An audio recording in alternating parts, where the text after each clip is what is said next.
So good morning, everyone. Thank you all for being with us here this morning. My name is Jason Palich. I am the Executive Director of the 495 MetroWest Partnership. Welcome to a special presentation from our Energy and Sustainable Development Committee, focusing on climate legislation signed into law this session. In just a moment, I'm going to turn things over to our Energy and Sustainable Development Committee co-chairs. But first, a few housekeeping items. All attendees are muted during today's session. Following the presentation, we will invite you to ask questions of our presenter by typing them into the chat or the Q&A function of our Zoom meeting today. We will monitor the questions submitted and read them aloud. Please note, of course, that questions which are redundant, overly long, or disrespectful will not be asked. A good rule of thumb is to try to keep the question to a sentence or two. We do know that the subject matter today is highly technical, but we do ask if you have a question, just keep it succinct enough that it can be easily asked and answered. Our conversation this morning is scheduled to last for up to 1 hour. Should you experience any technical difficulties this morning, our immediate guidance is to log out and then log back in. Should you need further assistance, the partnership's Deputy Director of Policy and Planning, Jeremy Thompson, is available to assist you and can be reached via email at jeremy@495.org. We typically begin 495 MetroWest Partnership events with attendees introducing themselves. At this time, we invite you to utilize the chat function to introduce yourself with your name, title, and organization so folks can get a sense of who's with us this morning. And with that, I'm going to turn things over to our Energy and Sustainable Development Committee co-chairs. Our public sector co-chair is Kristen Lass, the Assistant Town Manager for the town of Shrewsbury. And our private sector co-chair is Beth Weirling of the Craft Group. At this point, I'm going to turn things over to Beth, who will introduce our presenter this morning. So go ahead, Beth. Thank you. Good morning, everybody.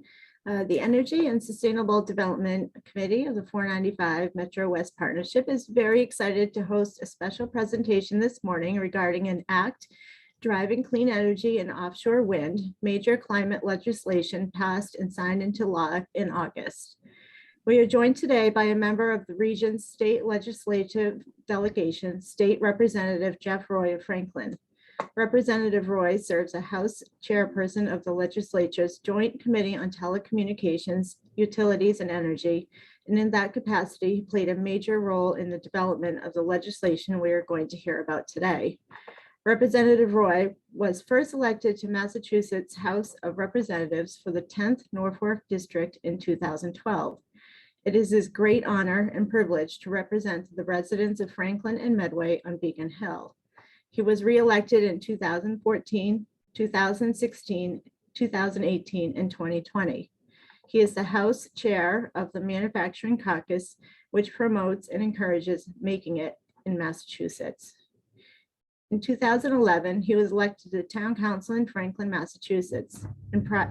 In January 2012, he was selected to chair the town's Master Plan Committee. Prior to that, he served on the school committee and served as its chairperson for 9 of his 10 years of service with that board. He also co-chaired Franklin's anti-bullying task force. He has worked as an attorney in Massachusetts since 1986 and operates a law firm, Roy Law, in Franklin, Massachusetts. He has been married to his wife, Maureen, for 32 years and is the proud father of 3 children, all educated in Franklin Public School System. His oldest graduated from Bates College in May of 2012. His middle child graduated from Boston College in 2015, and his youngest graduated from Parsons New School of Design in 2018. He is also a bicycle rider in the annual Pan Mass Challenge event, which raises money for the Jimmy Fund. He has been riding as a member of the Phil's Friends team since 2003. He has been active in advocating for the needs of the 495 MetroWest region, especially in the areas of transportation, energy, business development, and environmental protection. And with that, I'll turn it over to Representative Roy. Great. Thank you, Beth, so much for that kind introduction, and Jason for hosting this particular program, and Kristen as well. I appreciate your attention to this topic. You go around and you see that climate change is finally a part of conversations going on throughout the Commonwealth, throughout the nation, throughout the world. And I'm happy to see that we're about beyond the point where climate change is a hoax. So it's nice to be able to finally get some some legislative action done in these areas that is going to result in some meaningful change. Let me share my screen if I can. Okay, how did I do? Perfect. All right. So as Beth had introduced, I'm going to talk about an act driving clean energy and offshore wind. And this is something that we worked on in this particular session. It's actually the second major piece of climate legislation we did in the 192nd General Court. And I think it's generally accepted that moving forward, each session will contain some legislation dealing with climate change and energy. We began the session, I took over the committee chairmanship in February of 2021, and we had the next generation roadmap climate bill was on the docket. It had been on the governor's desk 3 times. He had either vetoed it or sent it back with amendments. And first order of business moving into this session was to get that bill finalized, and happy to report that it was finalized and signed by the governor on March 26th of 2021. Significant about that bill is that we set a goal of net zero by 2050 and a 50% reduction in emissions by 2030, and establish some emissions limits and sublimits across 6 sectors. We also had some environmental justice and just transition measures, energy efficiency measures, and more emphasis on renewable energies. But the biggest emphasis was on the goals. And so our first order of business, okay, we've got these goals established in the Commonwealth of Massachusetts. How are we going to get there? And I think universally we understood, in order to achieve these goals and electrify everything as was necessary to achieve the goals, we had to identify some additional sources of robust energy. Currently, we are relying on natural gas for about 60% of our energy. We lost the Pilgrim nuclear power plant several years ago when that shut down. Thankfully, the last coal-fired plant at Brayton Point was shut down several years ago. But replacing these sources of energy with something robust was necessary. And when I was talking with the speaker at the beginning of the session, what we were going to work on, the focus immediately turned to offshore wind. And I began the session with a series of meetings and research and development of a report, which you can see on this slide, called The State of Offshore Wind in Massachusetts. It's a 120-page report, single-space charts and graphs that we put together, looking at where Massachusetts had gone over the course of the last 10 years, where we were spending our time and energy on offshore wind, and what we needed to do to improve Massachusetts' standing in the offshore wind industry, and indeed to build a new industry in the Commonwealth of Massachusetts. This report is available online, and if anybody would like to see it, be happy to point you in the direction. But we produced this report in the fall of 2021 and embarked on a boat trip down to Block Island, which is the only installation of offshore wind in the United States. That's about 6 turbines. What we're talking about building in the Commonwealth of Massachusetts is hundreds of turbines, about 14 miles south of Martha's Vineyard. Why offshore wind? Well, offshore wind, Massachusetts happens to be geographically located with some of the most robust wind in the entire contiguous United States. It's 14 miles south of Martha's Vineyard, and we can harness the wind power there, which is enough to provide over 1/3 of the national goal. You may recall last year, President Biden set a national goal of 30 gigabytes of wind energy by 2030. And with the 7 lease areas that are off the coast of Massachusetts, we can provide over 11 gigabytes of that national goal. right here in the Commonwealth of Massachusetts. So far, we have authorized Massachusetts to procure 5,600 megawatts. That's 5.6 gigawatts of energy. That's enough energy alone in that 5,600 megawatts to power as many as 2.8 million homes. And nearly every state along the East Coast and Massachusetts is developing these types of projects, but Massachusetts is first. And Massachusetts certainly aims with this legislation and other pieces of legislation to be the Saudi Arabia of wind. What does that mean? Well, what oil did for that Arab nation, offshore wind can do for the Commonwealth of Massachusetts, and develop our own sense of energy independence and get us off of our over-reliance on offshore wind. We did a very transparent and iterative process to develop this legislation. I would say was probably one of the most transparent rollouts of a piece of legislation. Began with that report that we issued, which outlined a roadmap of what we were going to do and what recommendations we were going to make. The committee released its legislation in January of 2022.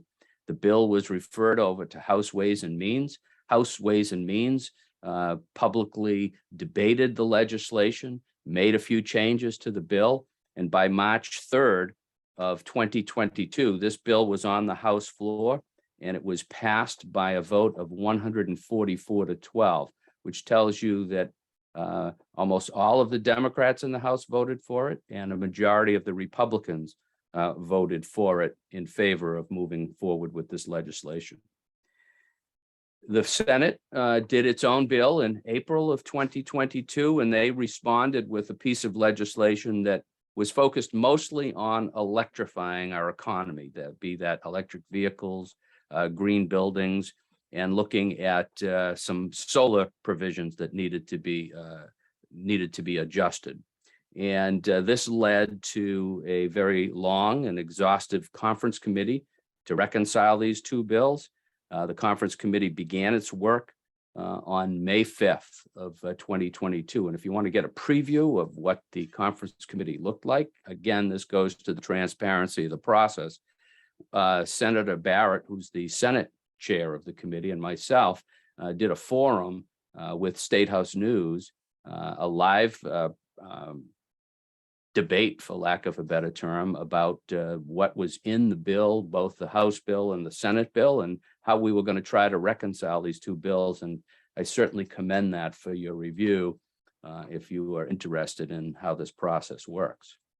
So the bill begins with a real focus on offshore wind. And this is, I'm talking about the bill that we reconciled with the Senate version. We were actually able to combine the two bills into a real sweeping piece of climate legislation. Begins with offshore wind.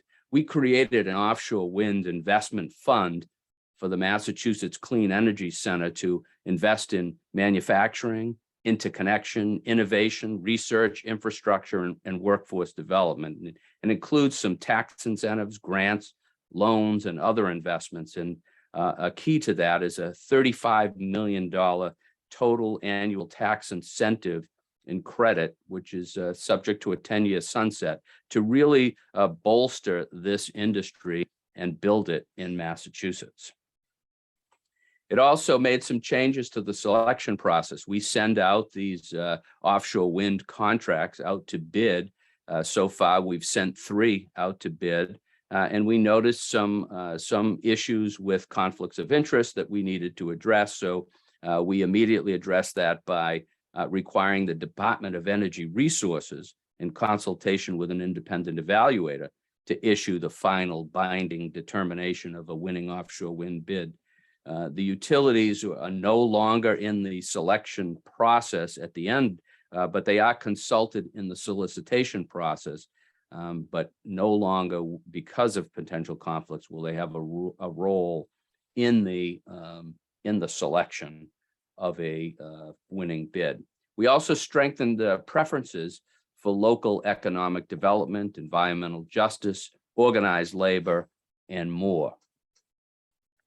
We also included an environmental and fisheries mitigation plan requiring each bidder to provide input on the best practices for avoiding, minimizing, and mitigating impacts to wildlife related to offshore energy generation and transmission.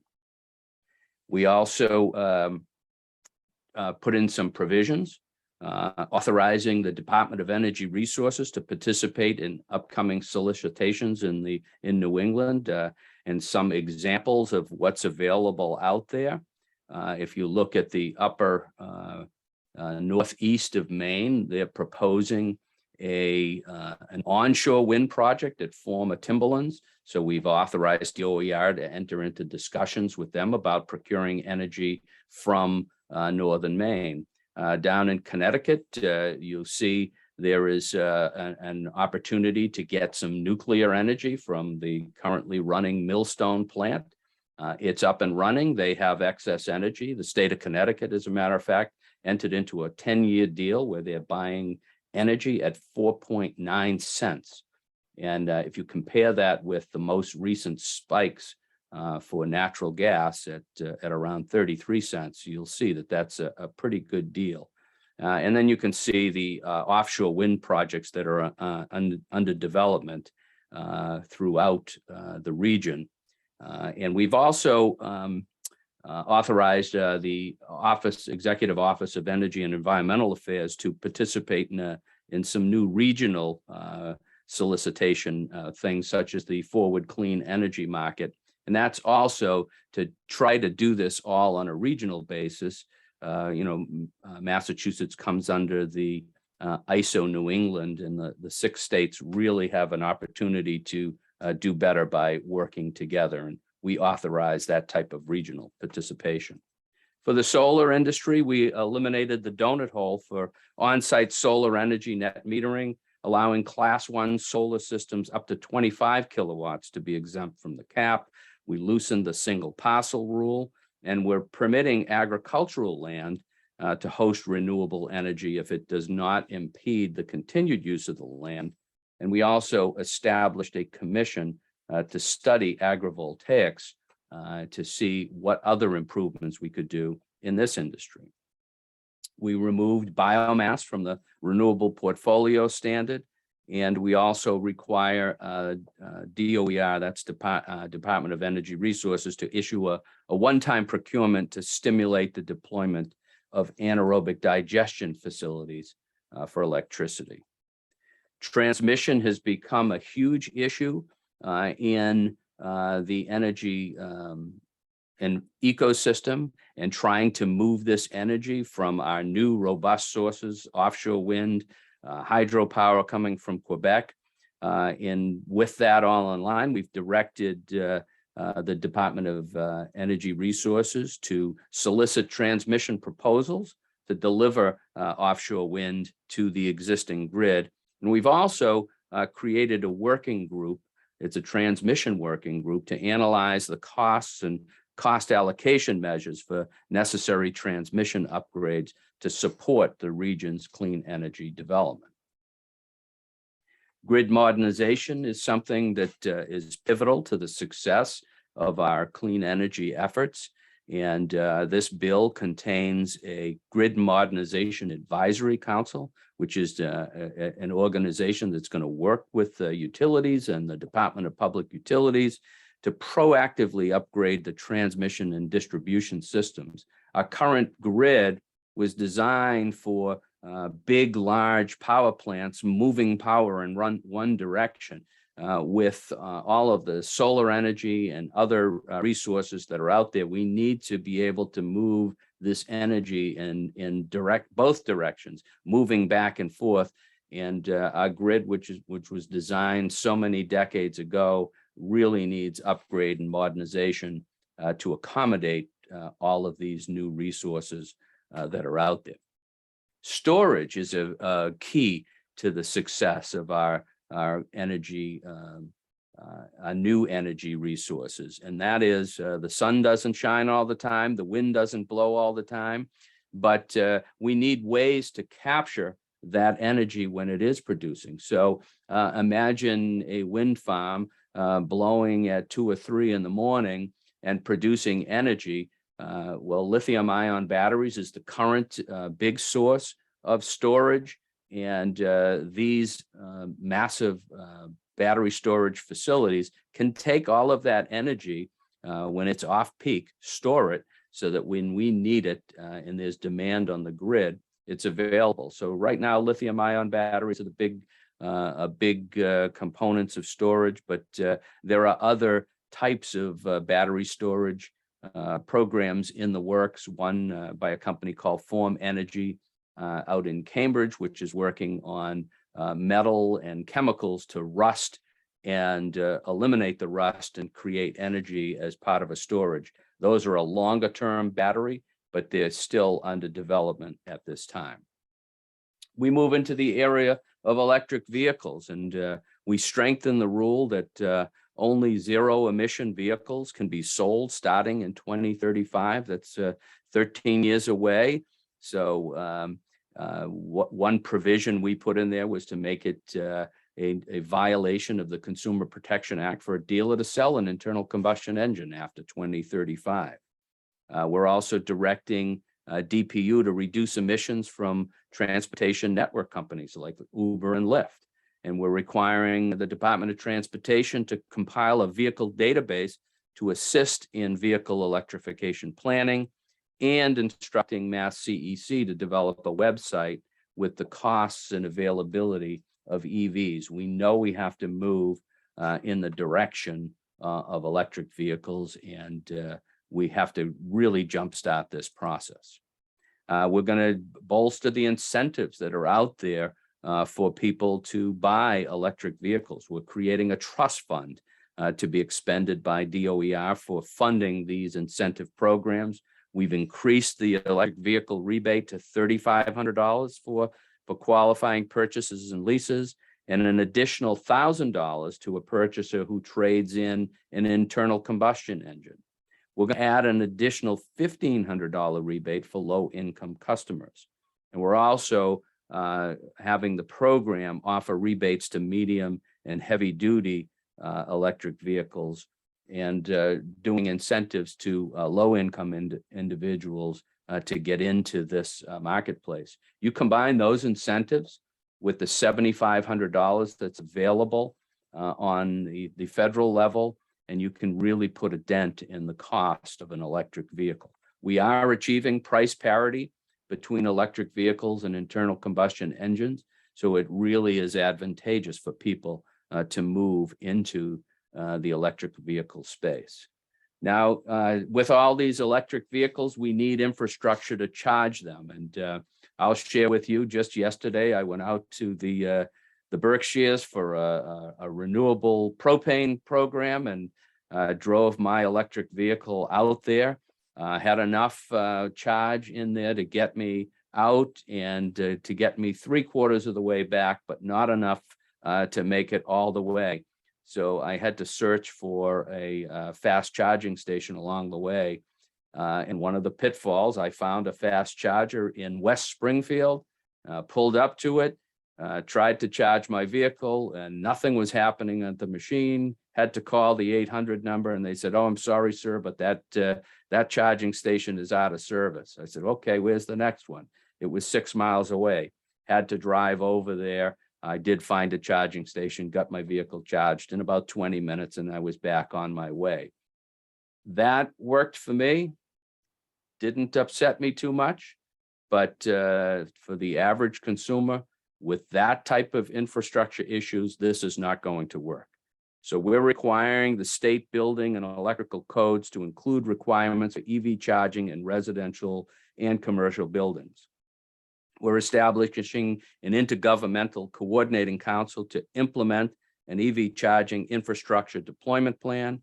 And we're requiring Mass DOT to install and maintain public EV charging stations on the Mass Pike, parking lots at least 5 commuter rail stations, and parking lots at least 5 subway stations. We really need to build this infrastructure, and between the state law that we have now and what the federal government did with the Inflation Reduction Act, we should be able to build up the infrastructure necessary to make this a success and not have people run into what I ran into trying to get home yesterday.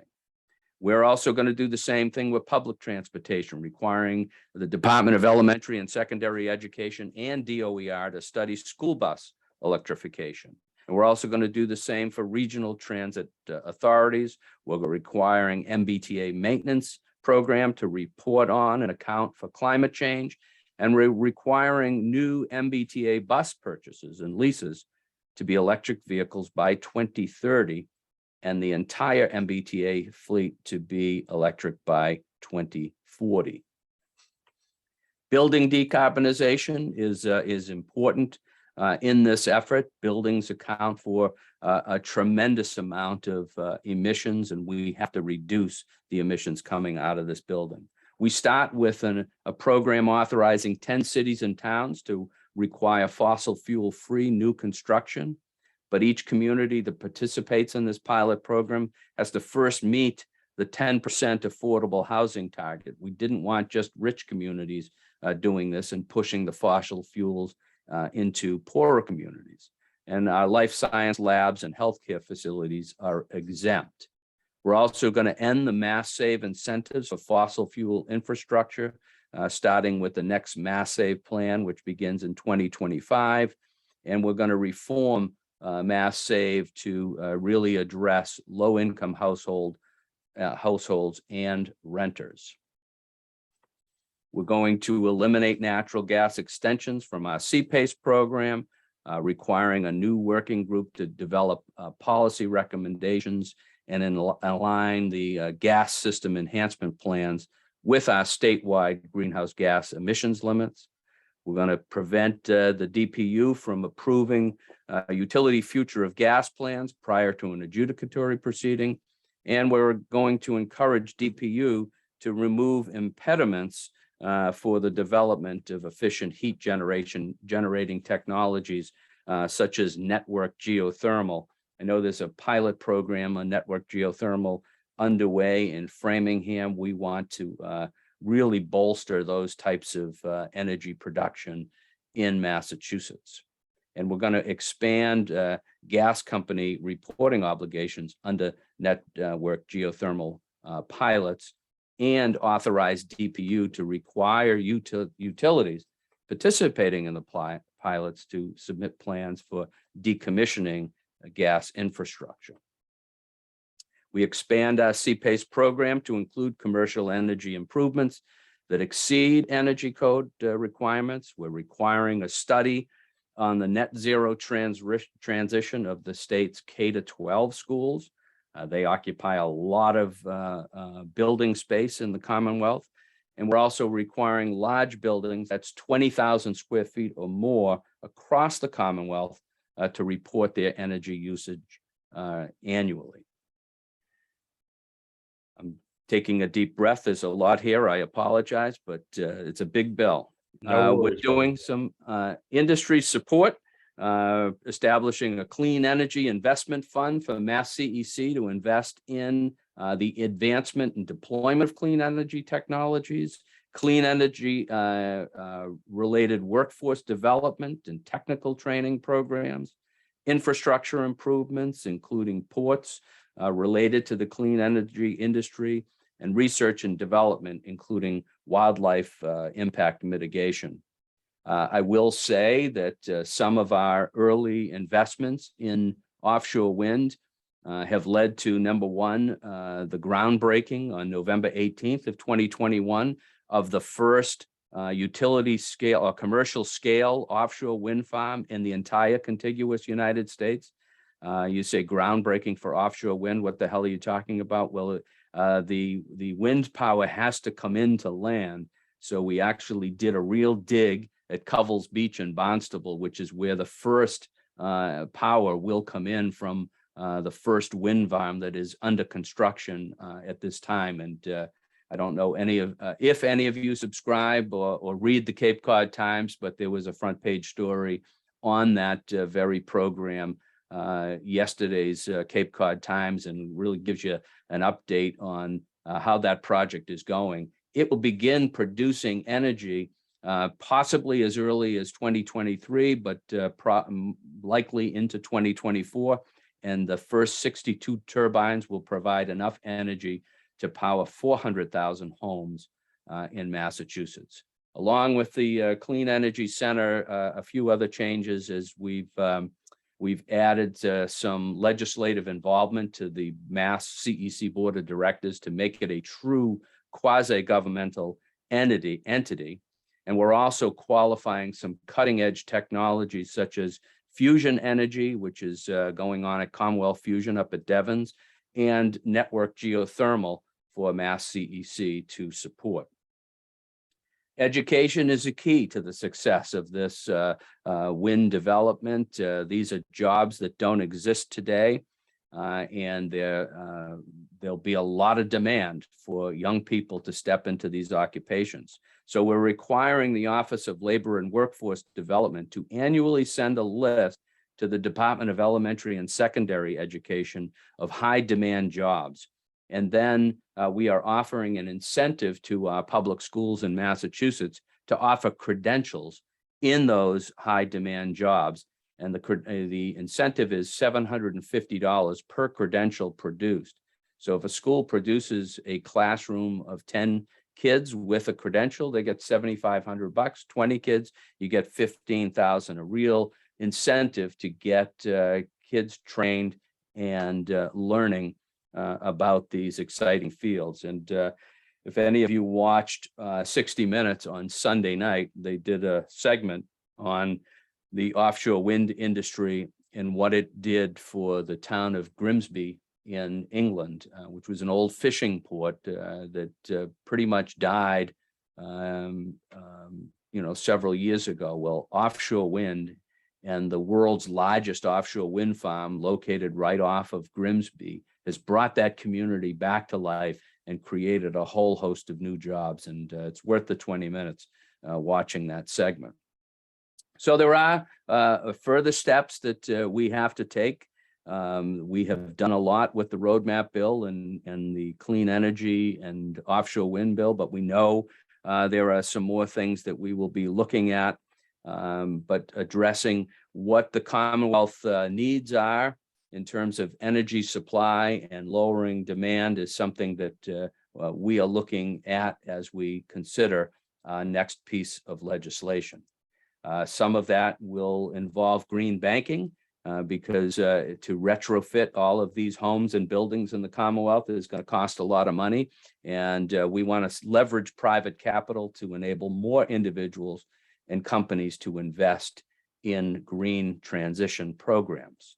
We're also going to look at recycling. Massachusetts, the current bottle bill has one of the lowest redemption rates in the country, and we know how important that is to climate change. So we'll take a look at how ways that we can improve redemption and recycling in Massachusetts.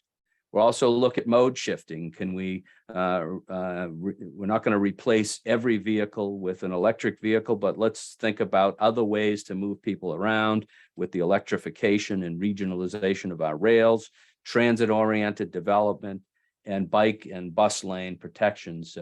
Some of us went out to Denmark earlier this year to see how they have transitioned with both offshore wind. The thing that jumped out at me was the number of bicycles that are in the city of Copenhagen and how everybody moves back and forth on bicycles. So we'll look at that mode shifting here in Massachusetts as well. We'll continue to work on environmental justice issues so that the historic infrastructure siting that has caused disparate impacts on air and water pollution will not recur, and we'll make the adjustments necessary so that it's a more balanced approach towards energy production.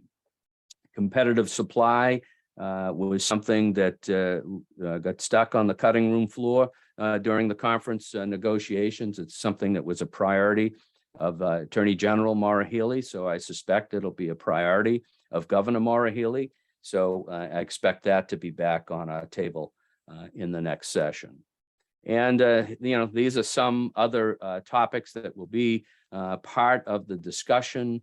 More EV support, more solar guidelines, more grid modernization, more building decarbonization, et cetera, et cetera. So we've got a lot to do, but there's a lot of energy in this committee to get these things done. And with that, I will stop. I'll stop my share and would invite any questions or comments on the presentation. So thank you, Representative, for that comprehensive presentation. And before I turn it over to Kristen to kick off our Q&A, I just want to note, thanks to some quick work from Jeremy, we do believe we fixed our technical issue with the chat. So the Q&A is open for folks to ask questions. You can also utilize the chat if you want to just introduce yourself and let us know who's here. You can do that. You can also put your questions into the chat, and I'll turn it over to Kristen to kick things off. And if we've got a shy audience this morning, I'm certainly ready with a question or two. But Kristen, I'll let you take it away.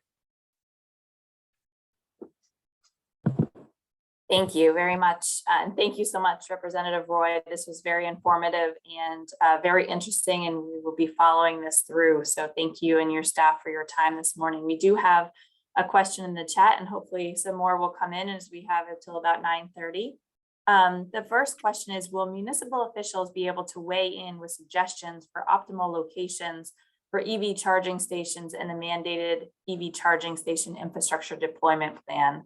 Has that been worked out at this point in time? Well, that is precisely the reason we put together an intergovernmental coordinating council to implement EV charging infrastructure. And I certainly would expect and anticipate that municipal officials will play a big role in that. You folks know your communities best. I know that we need these charging stations along our major arteries, be it the Mass Pike, Route 95, 93. We definitely need the infrastructure along our major highways, but we also need them in our local communities. I happen to live in a community that has a lot of single family homes and with garages. So I was able to install a level 2 charger in my garage, which supplies me with 90% of the energy that I need. But those folks who live in apartments, condominiums, don't have that luxury.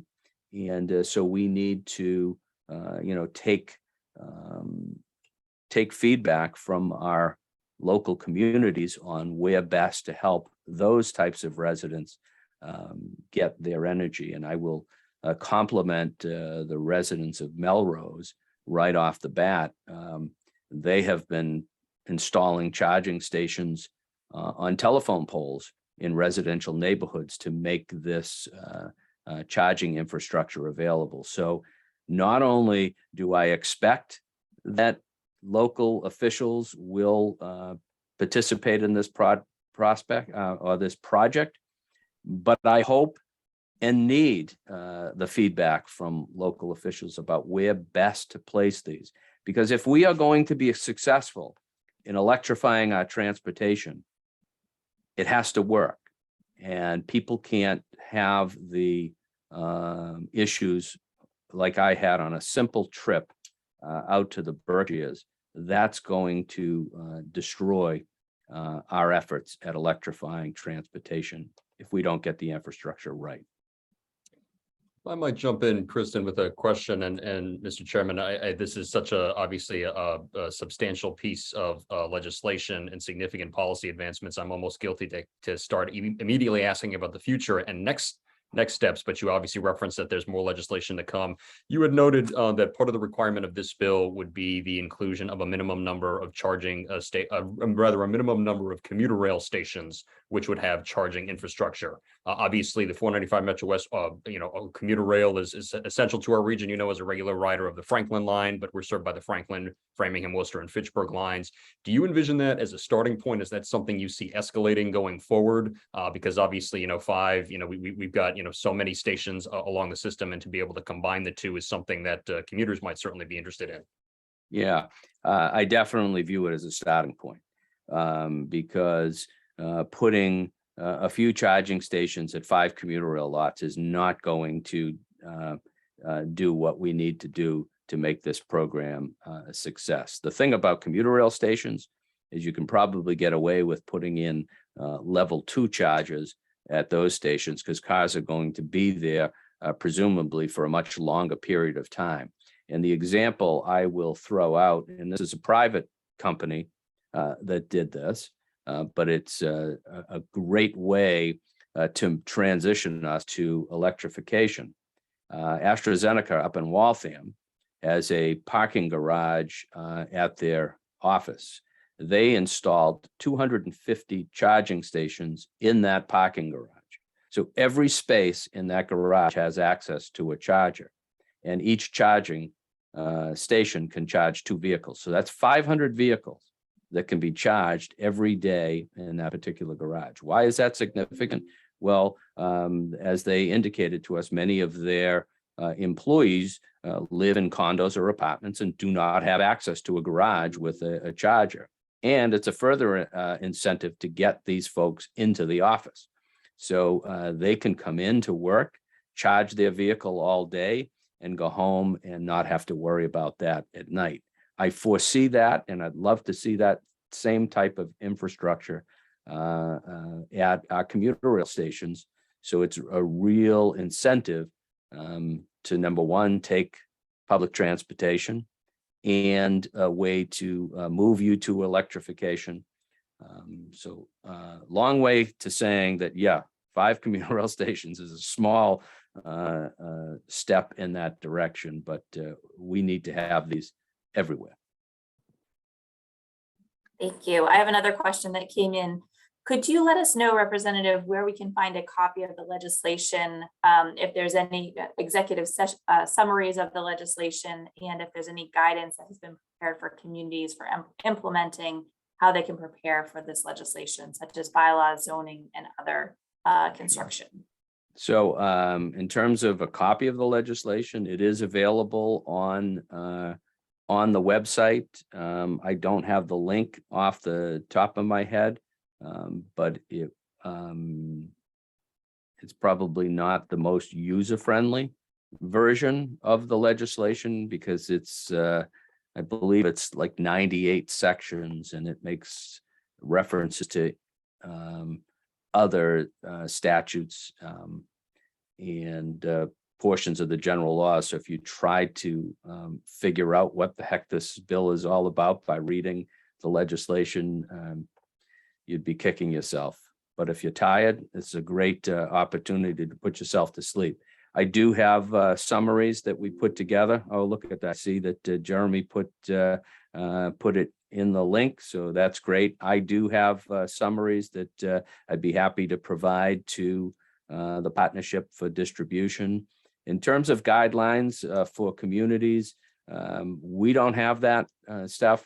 We certainly rely on entities like the Massachusetts Clean Energy Center and MMA to put together those materials, and certainly would work with those offices to do it. If the partnership would like to embark on that journey, be happy to work with you folks to do that. And I'm sure my staff would be extremely helpful along those regards because, you know, it is necessary for success that we have as many people participating in this as possible. Great, thank you. Switching gears a little bit, could you tell us where the annual $12 million for the offshore wind program comes from and how sustainable that is? So it was a part of a supplemental budget bill that we had done earlier in the year. And, you know, we've built it into our budget for years moving forward. It is a priority of the Speaker of the House, and it is something that's necessary for us to transition the number of workers that we're going to need in this space. So I will say that it is sustainable. We are in a great period for being in the legislature with money being available for these types of programs. But when you really think of it, that $12 million is a small price to pay for the economic development that's coming out of this industry. Let me give you one small example. Brayton Point was the home of the last coal-fired plant in the Commonwealth of Massachusetts. You may recall the implosion of the cooling towers a few years ago. It was a spectacular display. People were out in their boats watching it. YouTube videos were made. But that left 42 barren acres of land in Somerset, Massachusetts, coastal land. As part of our efforts to make Massachusetts the leading state in the offshore wind industry, and we have several legs up with the only port, and that being the port in New Bedford, only port capable of handling the heavy equipment that's involved with the offshore wind industry. We have the only blade testing facility in the United States. The closest one in comparison to this is in Germany. So we've already have these pieces in place, and industry folks have recognized that Massachusetts is so far ahead. And a manufacturer from Italy, Prismium, is going to open a manufacturing facility on those 42 barren acres down at Brayton Point. And they are going to manufacture all the cables that are going to bring the power from the turbines into the land along the entire east coast of the United States. That's 300 jobs that are created and all of the offshoots that come from that. But we need to train people to take on those occupations. Bristol Community College is doing a great job in this space. Mass Maritime Academy is doing great work in this space. UMass Dartmouth is doing some great work, and many of our higher ed institutions across the Commonwealth doing great work in this space. So that money is sorely needed and will be there for years to come. Great. We have another question that came in from the chat. This is from Liam Moynihan, who is actually a former co-op at the 495 MetroWest Partnership. So thank you, Liam, for this question. Part of the law is a pilot program to allow 10 municipalities to either review or ban or restrict fossil fuel use in new construction. I believe some of these municipalities have been selected, but if they have not, do you know how DOER will select or has selected these municipalities for the pilot program? So the law is designed as a first come, first serve type of a program. So those who have filed home rule petitions asking to participate in the pilot program, so long as they meet the minimum requirements, would be eligible. So it's a race at first, and then DOER is going to set up its own selection criteria, which they have not done to date. I don't anticipate that the current administration will get around to establishing the regulations that are necessary. So I would expect this will probably not get up and running until 2023 under a new administration. The report that is required under the statute is due to the legislature by 2024.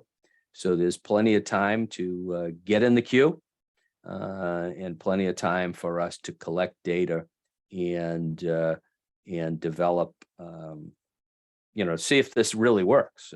I was at a propane company yesterday, and that certainly was a provision of the law that they were not fans of. And I said, folks, this is a pilot program to examine whether banning fossil fuels in communities is something that can work. Let's review the data before we make any judgments about a particular provision. I will say it was the most controversial part of the bill that we passed. But we got it done, and through compromise and negotiation, we made sure that it wasn't just the rich communities in Massachusetts that we're implementing these types of bans. And I'm looking forward to seeing the data and the report to see if this is the way we should move forward with our climate change programs in Massachusetts. I'm going to Thank throw in with another question, Kristen, if I might. Representative, switching to the topic again of the future and next steps. One of the issues that you had highlighted for consideration in a future bill was the issue of competitive supply. Obviously, understanding that wasn't a key component of the current legislation, and it's something to come. Wondering if you can outline your thoughts on competitive supply and what you might like to see in a future piece of legislation there. Well, so the competitive supply was allowing these companies to come in and offer competitive pricing on energy so that folks could buy from someone other than Eversource, National Grid, or Unitil, the major suppliers in Massachusetts. And what we were seeing, that there were some less than stellar organizations out there that were taking advantage of poorer communities and offering these spectacular deals that would blow up in 90 days, and consumers would be hit with these incredible charges and lose a lot of money. And the Attorney General wrote a comprehensive report, and her conclusion was, we have to put all of these players out of business because they're all bad, no one's good, and we're just not going to have a competitive supply industry in Massachusetts. I did not think that was the correct approach. Competitive supply works in other states, and I had suggested and recommended that rather than putting everybody out of business, let's put some pieces in place that would go after the bad actors. And some of the pieces in place that I had thought of was bonding requirements, so that if a company did go bankrupt or out of business, there would be a fund from which consumers could tap into to be compensated for what was taken from them. I invited private rights of action so that we could use the courts and litigation by private interest to go after this, and because one of the complaints I would hear was that DPU doesn't have the resources to police these folks, and the Attorney General's office doesn't have the resources to police these folks. So I said, well, let's leave it to private law firms to go out there and go after these bad actors. So I had submitted a number of compromise proposals, but we just could not reach agreement between shuttering an entire industry and salvaging the good players. And I will say some of the good players out there are offering smart metering technology that can give you discounts on your energy if you use it during the middle of the night. So for example, if I charged my vehicle from